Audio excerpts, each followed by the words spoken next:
The morning light filtered through dusty Venetian blinds, casting long shadows across the hardwood floor that Margaret had polished every Saturday for the past 3 years. At 72, her hands still moved with the practiced precision of someone who had spent a lifetime making things clean, making things right, making things last. But today, nothing would last. Welcome to the Black Side Stories. Before we continue, tell me in the comments from which city in the world are you watching this video today. And if you believe stories like this deserve to be remembered, subscribe to our channel and help us share their stories. The suitcase sat open on her bed like a mouth waiting to swallow her whole life. 47 years of marriage reduced to folded sweaters and faded photographs. 32 years of motherhood condensed into a small jewelry box and her late husband's reading glasses. Everything else, the china cabinet filled with wedding gifts never used, the rocking chair where she'd nursed David through countless fevers, the kitchen table where homework was spread and dreams were shared, would stay behind because none of it belonged to her anymore. Margaret was 72 years old when her own son kicked her out of the house, and all because of one simple reason. She lost her job. No screaming, no tears, just the sound of a door clicking shut behind her, quiet but final. It didn't slam. It didn't need to, because sometimes silence can break a heart louder than any shout. She stepped outside with a worn-out suitcase and a grip so tight on the handle you'd think she was holding her whole life in it. Maybe she was. Her son David stood in the doorway, arms crossed, avoiding her eyes. Behind him, Patricia, his wife, leaned against the frame, wearing that half-smile people use when they've finally gotten what they want. The smile that said, "Finally, we have the house to ourselves." "You can't stay here anymore, Mom," David said, his voice flat as concrete. "We've got kids, bills. We just can't carry you too." He paused, the words hanging in the October air like frost. "I'm sorry." No one hugged her. No one asked if she was okay. No one wondered where a 72-year-old woman with no car and no family would spend the night. She'd once skipped meals to buy David his first college textbook, worked double shifts to afford his graduation suit, stayed up all night when he had pneumonia at age 7, holding his fevered hand and singing the same lullaby her mother had sung to her. Now she was just a burden with no paycheck, and so she walked, one step at a time, dragging the suitcase that scraped the sidewalk like it was whispering, "You're on your own now." But what David didn't know, what nobody knew, was that inside her worn leather purse was a debit card and access to a hidden bank account holding $1.40 million. Margaret didn't cry. Not when she left the porch where she'd swept leaves every autumn for 3 years. Not when her legs started to ache halfway down Maple Street, the same street where she'd taught David to ride his bicycle when he was 6. Not even when she sat on the cold wooden bench at the bus stop 3 blocks from the house that used to be hers. She just sat there, back hunched, hands folded tightly over the handle of her purse, watching the world pass by as if it had already forgotten her. Cars hummed past filled with families heading to soccer practice, grocery stores, grandparents' houses. Normal life continuing while hers had just ended. The bus bench was carved with initials and phone numbers, declarations of love that had probably faded long before the wood remembered them. Someone had scratched "Hope" into the armrest, and Margaret traced the letters with her finger, wondering if whoever wrote it had found what they were looking for. What David didn't know was that Margaret hadn't been fired. She'd resigned. Her back had been giving out for months. The doctor warned her about lifting heavy boxes, said it could damage her spine permanently. So after 15 years of helping out at St. Mary's thrift store, sorting donations, pricing clothes, carrying furniture, she quietly stepped away. The pastor, Father Michael, asked her to stay. She smiled and said she needed rest, and she did. She needed to rest from a lifetime of survival. She had raised David alone after his father died in a construction accident when the boy was only 12. She'd cleaned motel rooms, scrubbed hospital floors, and said no to new shoes so he could have textbooks. She'd worked 3 jobs some weeks, coming home with hands raw from industrial cleaning supplies and feet swollen from standing all day. She did it with pride, with love. But the hardest part of motherhood, she now realized, wasn't the sacrifice. It was the silence afterward, when the very people you gave everything to stopped seeing you. She had known hunger. Those weeks when money was so tight, she'd eat crackers for dinner so David could have real meals. She had known loneliness, Those long nights after Robert died, when the house felt too big and too quiet. She had known what it meant to count coins in a dark kitchen and pretend the flickering light bulb was just fine. But she had never known this rejection from her own child. Still, she didn't hate him. She couldn't. Instead, she reached into her purse and pulled out a folded piece of paper, a deed, old and yellowed, stamped 34 years ago. After her husband Robert passed, the insurance company sent a modest payout, $47,000 that covered the funeral, paid off the mortgage on their tiny starter home, and left enough for a year of groceries if she was careful. But tucked into the back of the envelope was something everyone else overlooked, a land deed, 40 acres in a remote corner of the state, left by Robert's Uncle Harold, a man they'd met exactly twice at family reunions. Back then, people said it was worthless. No water, no road, no power. Sell it for a couple thousand and call it good, the lawyer advised, but Margaret didn't. Every year, she scraped together enough to pay the property taxes. Even when she had nothing, even when David needed new school clothes or the car broke down, she held on to it. Just in case, she'd whisper to herself, filing the tax receipts in an old shoebox under her bed. Last fall, everything changed. A man in a suit showed up at St. Mary's after Sunday service. He said he was with Meridian Development Company, that they were building a solar energy facility and needed that specific stretch of land. The location was perfect, he explained, isolated, sunny, with access to major power lines just 2 miles away. He made an offer that made Margaret's knees weak. She didn't blink. She didn't gasp. She asked one question: can this remain private?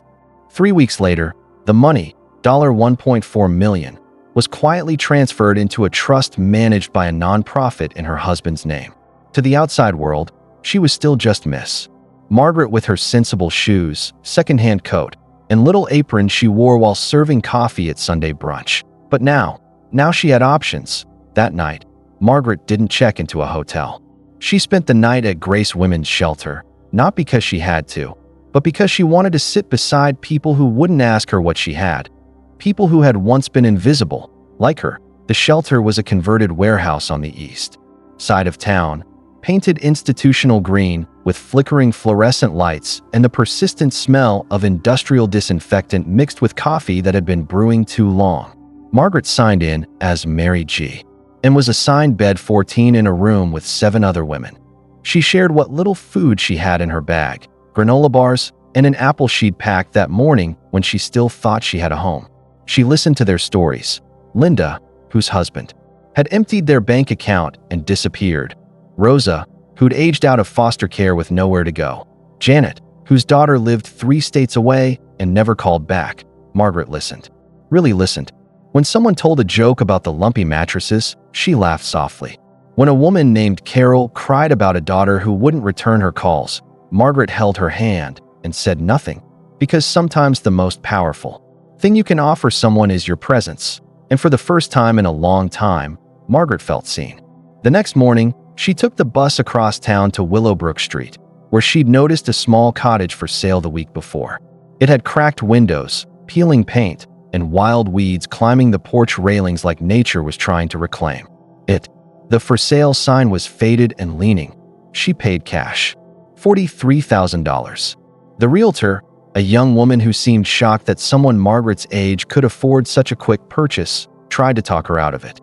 "Ma'am, this place needs a lot of work. The plumbing, the electrical, the roof. That's fine," Margaret said, signing the papers. "I have time." 3 weeks later, under the name Grace Holdings LLC, the place was transformed. Fresh white paint, with blue shutters, a fixed roof, solar panels that gleamed in the afternoon sun, and a new garden where Margaret planted tomatoes, sunflowers, and herbs. But no one knew it was hers, and that was exactly how she wanted it. She didn't want revenge. She didn't want the neighbors talking. She didn't want David or Patricia to come crawling back just because she had money. What Margaret wanted was to build something that would never throw anyone away. So she did. She began volunteering at food pantries, shelters, and youth centers, quietly asking what they needed. A new washing machine for the family shelter, playground equipment for the after-school program, winter coats for the homeless outreach. She donated under names no one could trace, sometimes as anonymous, sometimes as a friend, once as someone who remembers. At Grace Women's Shelter, she funded the installation of a proper kitchen where residents could cook their own meals, instead of surviving on donated sandwiches. At the youth center, she paid for art supplies and musical instruments. At the food pantry, she covered the rent for 6 months when they were about to lose their lease, and when the time came, she bought. A building.it was an old community hall on the corner of 5th and Maple, boarded up for years. The city was ready to tear it down, but Margaret saw something else. High ceilings that would echo with laughter instead of emptiness, big windows that would let in light instead of collecting dust, and a kitchen that could feed people instead of housing mice. She named it Margaret's Haven.it. Wasn't fancy, but it had warmth, real warmth.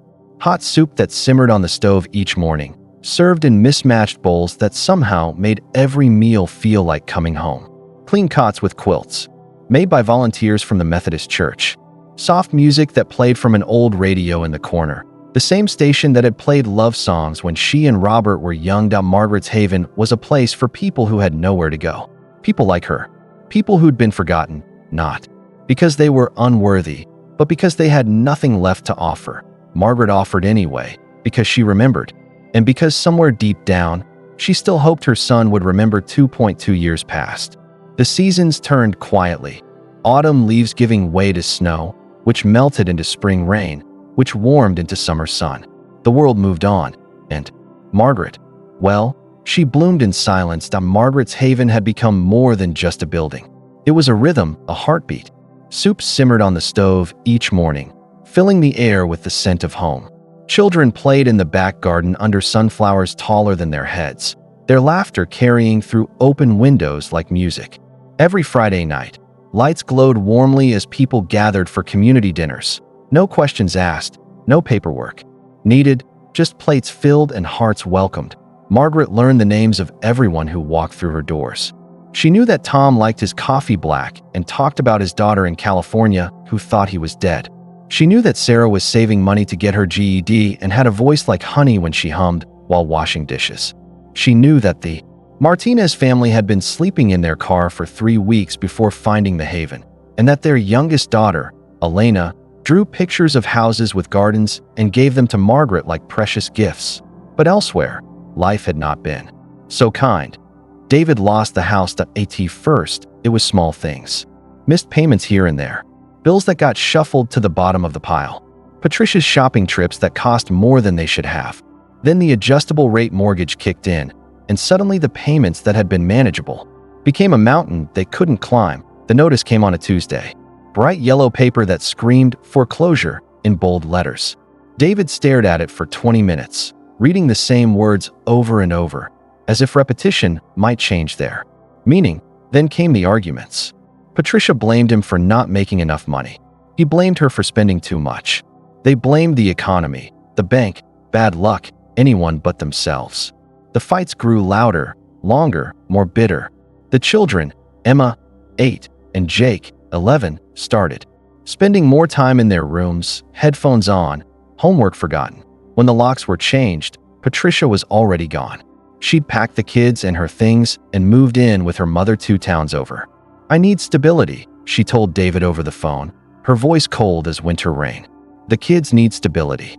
David tried everything. Side gigs driving for delivery, apps, warehouse shifts that paid barely above minimum wage. Even sold his old guitar, the one his father had given him for his 16th birthday, the one he'd planned to teach his son to play someday. But nothing stuck. Nothing was enough. Eventually, he ended up sleeping on his friend Mike's basement couch, sharing dollar ramen with roaches, and wondering where everything had gone so wrong. Some nights, lying on that sagging couch with the ceiling pipes dripping condensation onto his face, he thought about his mother. He thought about the morning he'd asked her to leave, how she'd packed that old suitcase without argument. He thought about how she'd worked 3 jobs to keep him in school, how she'd celebrated every small victory in his life like it was a miracle. He thought about the last words she'd said to him, "I understand." But understanding and forgiveness, he was learning, were 2 very different things. One rainy afternoon in late March, David wandered into the public library just to stay dry. The heating in Mike's basement had been broken for a week, and the library was warm, quiet, and free. He found a corner table and tried to focus on job applications on the public computer, but his mind kept wandering.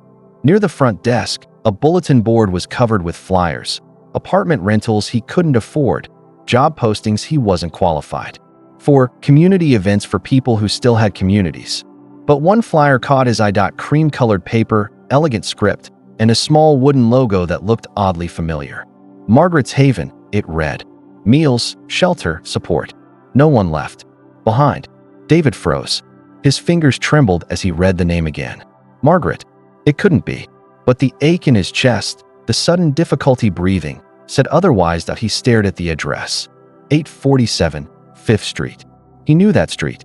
Had walked past it 100 times, never paying attention to the building on the corner that had once been boarded up and forgotten. That night, David couldn't sleep.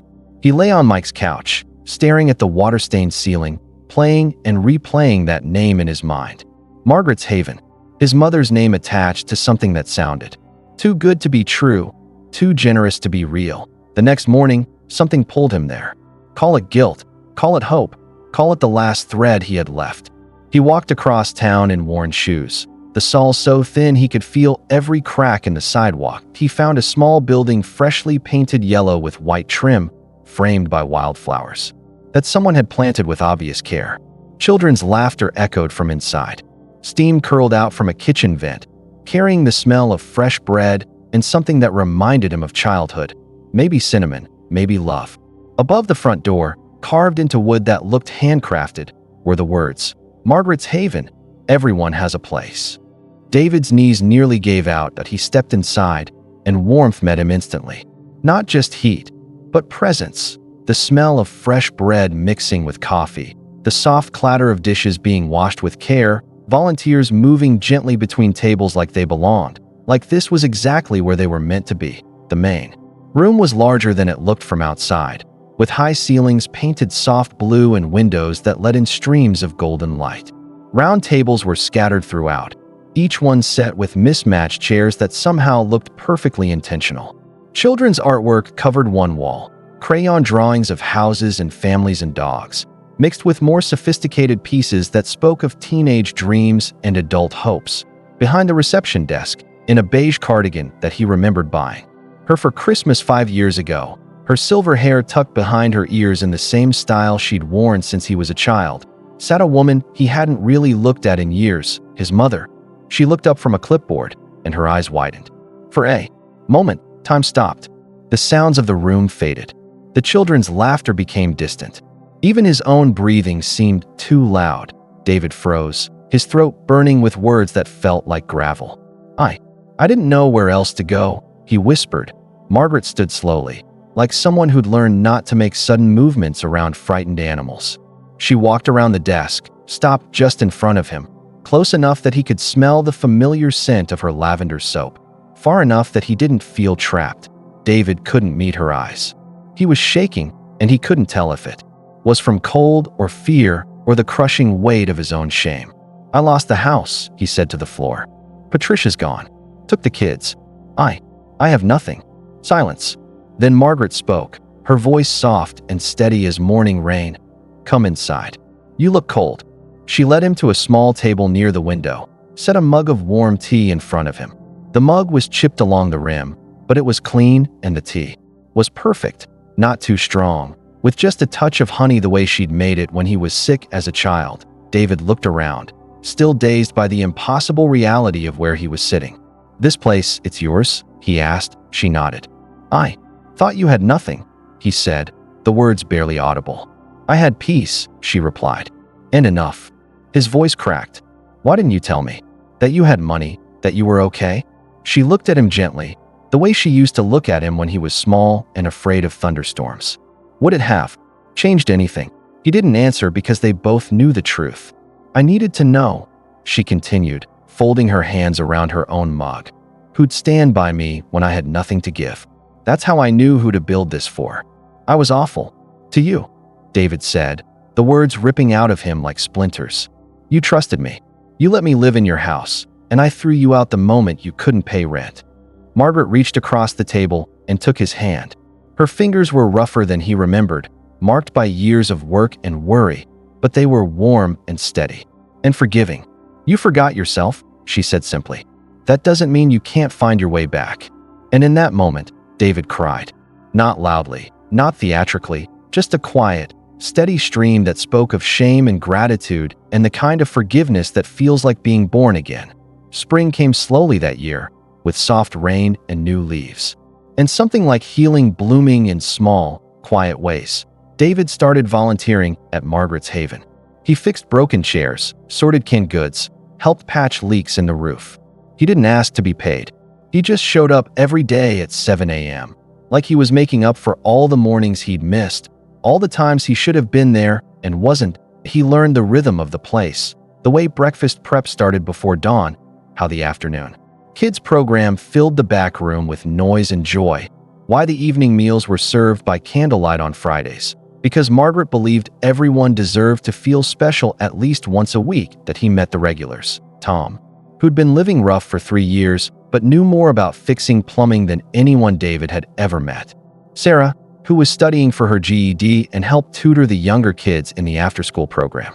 The Martinez family, who'd found stable housing but still came for Friday dinners because, as Mrs. Martinez said, "This is where we learned what home feels like." Margaret didn't say much during those first few weeks. She didn't lecture him or demand explanations or apologies. She just worked alongside him, quietly showing him how to fold the donated clothes so they looked dignified on the rack, how to serve food with respect, how to listen without trying to fix everything. Some evenings, when the dinner crowd had cleared and the dishes were done, they'd sit together on the front porch watching the children play in the garden. Margaret had planted that garden herself, tomatoes and peppers and herbs, but also sunflowers that grew taller than the fence and morning glories that climbed the trellis like they were racing toward heaven, and no guilt between them. No punishment, just presence and peace and the slow, careful work of rebuilding something that had been broken. One evening in late May, as they sat watching Elena Martinez chase fireflies between the sunflower stalks, Margaret handed David a sealed envelope. He looked at her, puzzled. "Open it," she said. Inside was a photograph he'd never seen before. His father Robert, young and laughing, holding a baby that must have been David himself. Behind the photo was a handwritten letter, yellowed with age, in his father's careful script. "My dear Margaret, if something happens to me, I want you to know that watching you love our son has been the greatest privilege of my life. You have a heart that sees what others miss, hands that heal what others break. Whatever comes, remember that love multiplies when you give it away. Teach our boy this truth. All my love, Robert." David's hands shook as he read. He'd been so young when his father died, had so few clear memories of the man who'd helped create him. But here was proof that he'd been loved, that he'd been wanted, that he'd been part of something beautiful. "Your father wrote that the week before the accident," Margaret said quietly. "He had a feeling something might happen. Construction work was dangerous, and he worried about leaving us. But he wasn't really worried, because he knew I'd love you enough for both of us." She paused, watching Elena catch a firefly in her cupped hands, then let it go to watch it dance away. "I tried," Margaret continued. "I tried to love you enough for both of us. But somewhere along the way, I think I forgot to teach you how to love others, how to see them. That's my failure, not yours." David couldn't speak. The letter blurred through his tears, but he read it again, hearing his father's voice in the careful words, feeling the weight of a love he'd never fully understood. "You don't owe me anything," Margaret said. "But now you know what happens when love comes before pride." Summer deepened into autumn, and Margaret's haven grew. Word spread quietly through the community, not through advertising or announcements, but through the simple magic of people telling other people about a place where they'd been fed, sheltered, seen. The volunteer list grew longer. Donations arrived from unexpected sources. Local businesses started offering job training programs. In partnership with the Haven, David found himself becoming something he'd never expected, a leader. People came to him with problems, broken heaters, disputes between residents, questions about resources. At first, he felt completely unqualified. But Margaret watched him handle each situation with patience and growing wisdom, and she began to trust him with more responsibility. "You have good instincts," she told him one October afternoon as they worked together to weatherproof the garden for winter. You just forgot how to trust them. By Thanksgiving, Margaret's Haven was serving nearly 100 meals a day. The holiday dinner filled every chair in the main room and spilled out onto the front porch, where portable heaters kept everyone warm and string lights made everything magical. David carved the turkey, 3 turkeys, actually, while Margaret moved between tables, making sure everyone felt welcomed, that no one sat alone. Patricia came that day, bringing Emma and Jake. David saw them first, standing uncertainly in the doorway like they weren't sure they belonged. Patricia looked older, tired in a way that went deeper than physical exhaustion. The children had grown. Emma's hair was longer. Jake had gotten taller and his voice was starting to change. Margaret spotted them before David could react. She walked over calmly, as if she'd been expecting them. There's always room for family, she said simply, and led them to a table near the window where the afternoon light was warmest. The meal was awkward at first. Stilted conversation, careful politeness, the weight of everything unsaid. But Emma and Jake relaxed quickly, charmed by the other children and the easy warmth of the place. Patricia watched David work, serving food, checking on elderly guests, helping a young mother get her toddler settled. And something in her expression shifted. After dinner, as volunteers cleaned up and families lingered over coffee and pie, Patricia approached David. "This is what you do now?" she asked. "This is what I do," he confirmed. She looked around the room, taking in the mismatched furniture that somehow felt perfect, the children's artwork on the walls, the easy laughter of people who had found their place. "It suits you," she said quietly. "Better than the house ever did." They talked, really talked, for the first time in months. Not about money or blame or what went wrong, but about the children, about what they'd both learned, about the possibility of healing. Patricia wasn't ready to reconcile, wasn't ready to trust again, but she was ready to let the children spend time with their father, to let them see this new person he was becoming. Margaret watched from across the room, her heart full in ways she couldn't have imagined 2 years ago when she'd sat on that bus stop bench with nothing but a suitcase and a secret. Winter came early that year, with snow that fell heavy and stayed longer than usual. Margaret's haven became even more essential as temperatures dropped and the need for warm shelter grew. David worked tirelessly, organizing supply drives, coordinating with other shelters, making sure the building's old heating system kept everyone comfortable. Margaret watched him throw himself into the work with something approaching pride, but also concern. He was driving himself hard, trying to make up for lost time, trying to prove something to himself and to her and to anyone who might be watching. One evening in January, she found him in the kitchen after midnight, scrubbing pots that were already clean. "The dishes are fine, David," she said gently. "I know. I want to make sure everything's perfect." "Perfect for who?" He stopped scrubbing, his shoulders sagging. "For you. For everyone. I messed up so badly, Mom. I threw away the most important person in my life because I was scared and selfish and stupid. I need to make that right." Margaret took the pot from his hands, set it aside, and faced him fully. "You can't earn your way back into my love," she said. "You were never out of it. But I hurt you. I abandoned you when you needed me most. Yes, you did. And that hurt me more than you'll ever know. But love isn't something you have to deserve, David. It's something you choose to give and something you choose to receive. I chose to keep loving you even when you couldn't love me back. That was my choice, my gift to myself as much as to you." She paused, looking out the kitchen window at the snow falling under the streetlights. "Your father used to say that forgiveness isn't about forgetting what happened. It's about refusing to let what happened define what comes next. I forgave you the day you walked back through that door, not because you'd earned it, but because holding on to anger was keeping me from the joy of having my son back." David broke down then, really broke down, in a way he hadn't since he was a child. Margaret held him, all 6 feet of him, while he sobbed against her shoulder like he was 8 years old again and afraid of the dark. "I'm proud of you," she whispered. "Not because you're trying to make up for the past, but because you're choosing to build something better for the future." Spring returned with unusual warmth, and Margaret's Haven celebrated its 2nd anniversary with a block party that drew hundreds of people. Former residents who had found stable housing returned to help serve food.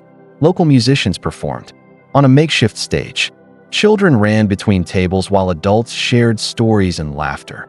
Margaret stood on the front porch, surveying the celebration, marveling at how much had grown from such a simple beginning. Sarah, the young woman who'd been studying for her GED, was now enrolled in community college and working part-time as a program coordinator. Tom had found housing and was teaching basic maintenance skills to other residents. The Martinez family had started their own small catering business and were providing food for the party. David found her there, holding 2 cups of coffee, and joined her on the porch swing he'd installed the month before. "Remember when this was just a broken-down building?" he asked. "I remember when you were a broken-down son," she replied with a smile that took any sting out of the words. They sat in comfortable silence, watching the celebration, listening to the music and laughter that filled the evening air. "Mom," David said finally, "I need to tell you something." She waited. "Patricia and I, we're talking about trying again. Not jumping back into anything, but counseling, taking it slow, seeing if we can rebuild something honest this time." Margaret nodded. "How do you feel about that?" "Scared. Hopeful. Like maybe I'm finally ready to be the husband and father they deserve, instead of just pretending to be." "And the children? They want to spend more time here." Emma asked if she could help with the kids program this summer. "Jake wants to learn how to work in the garden." He paused. "They're proud of their dad, apparently. That's a feeling I'd forgotten." Margaret reached over and squeezed his hand.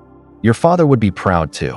As if summoned by her words, a gentle breeze moved through the garden, rustling the sunflower leaves and carrying the scent of roses Margaret had planted by the front gate. For just a moment, she could have sworn she felt Robert's presence, approving of what they'd built, blessing the love that had multiplied and grown and spread to touch so many lives. Margaret passed peacefully in her sleep that following autumn, on a morning when the leaves were at their peak and the air held the promise of winter. David found her when he came to open the haven at his usual 7 a.m. She looked peaceful, as if she had simply decided it was time to rest after a life fully lived. On her nightstand was a handwritten note in her careful script asterisk. "David, the haven is yours now, but it was never really mine. It belongs to everyone who needs it, everyone who feeds it with their love and labor, everyone who understands that home isn't a place you own, but a feeling you create. Your father's letter is in the kitchen drawer, along with the deed to the cottage and all the papers you'll need.